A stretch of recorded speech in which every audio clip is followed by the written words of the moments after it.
Have you seen those videos where somebody's recorded themselves every day, taken a photo every day, and then chopped them all together, perhaps of them growing up, or all their different hairstyles, and they sort of go...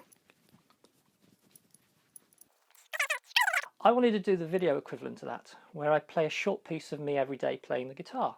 Somebody suggested I did a Joe Bonamassa song, Faux Mantini, and there's a piece in that in particular. It's the nearest thing to a chorus. It's the riff that's repeated a number of times during the song, which is a quick run down the bottom of the neck. And I wanted to improve my speed, so I thought I'd record myself each day practicing it, and recorded myself on my crap guitar that I've got wired as an acoustic guitar, my silent acoustic guitar. Go see the video. And I'd got this lovely gorilla attachment thing for clipping my iPhone in and filming down the neck. Thought it would be a good idea to have the neck as the one constant part of the image, with me changing around it, and it worked fairly well. I think the first few videos are a bit inconsistent. I was using a slightly different attachment which wobbled, but hey. But it was a good learning exercise, simply for putting into practice all the lessons I'd read and watched about improving your speed and making all the mistakes. I think the biggest thing I learned is that you've got to be able to play it accurately at a slow speed before moving on to a faster speed.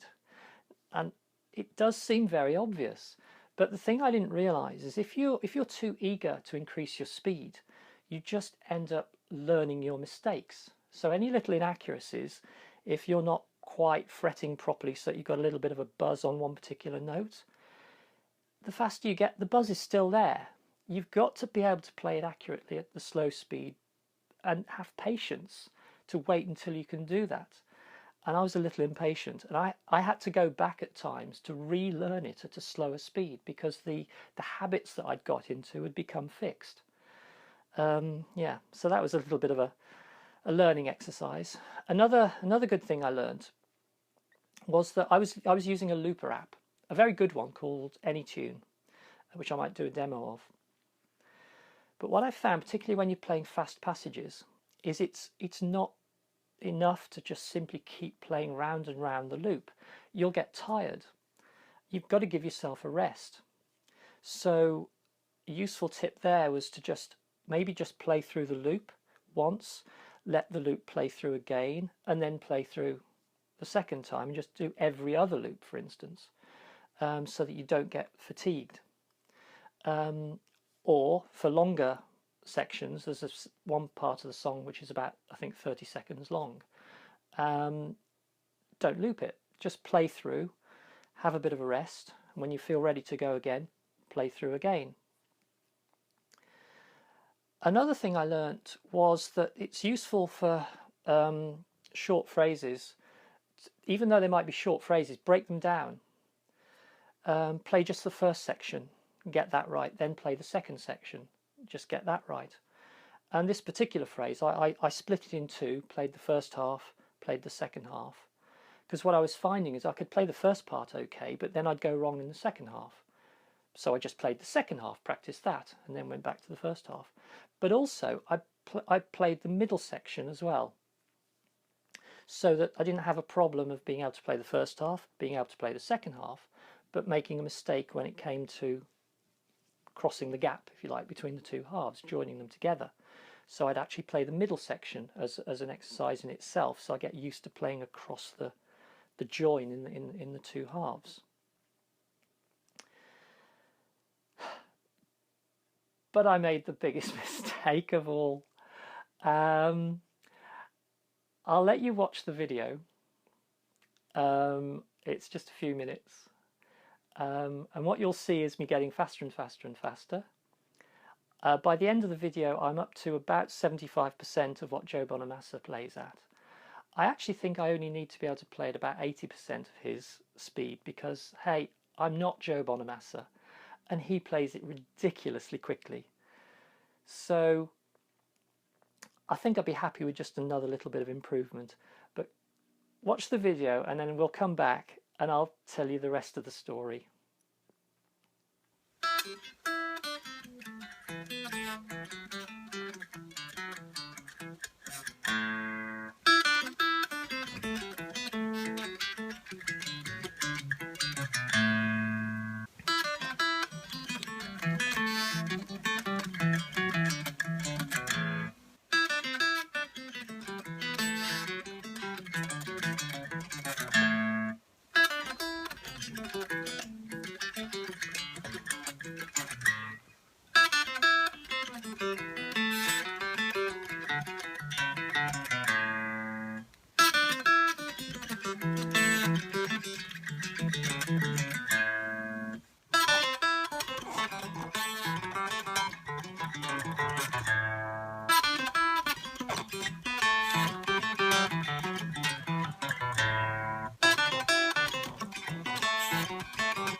I sprained my thumb. In fact, I ended up with tendonitis in my fingers as well. To be fair, this is a pre-existing problem. It wasn't purely doing that piece that caused it. I sprained my thumb 6 months ago and I just ignored it. I just carried on playing and I just get occasional jolts of pain in my thumb.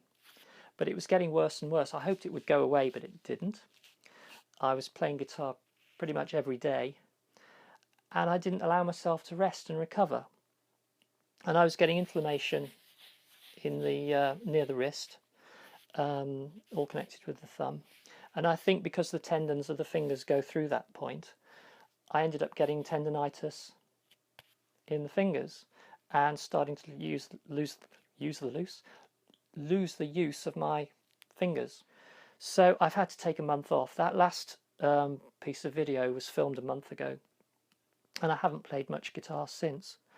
Got myself a thumb support, and it's worked wonders. And I'm not in pain anymore. I keep getting the occasional jolts when I get my thumb into the wrong position, but it does seem I can play the guitar with the support on, and even with bar chords, it helps provide some support.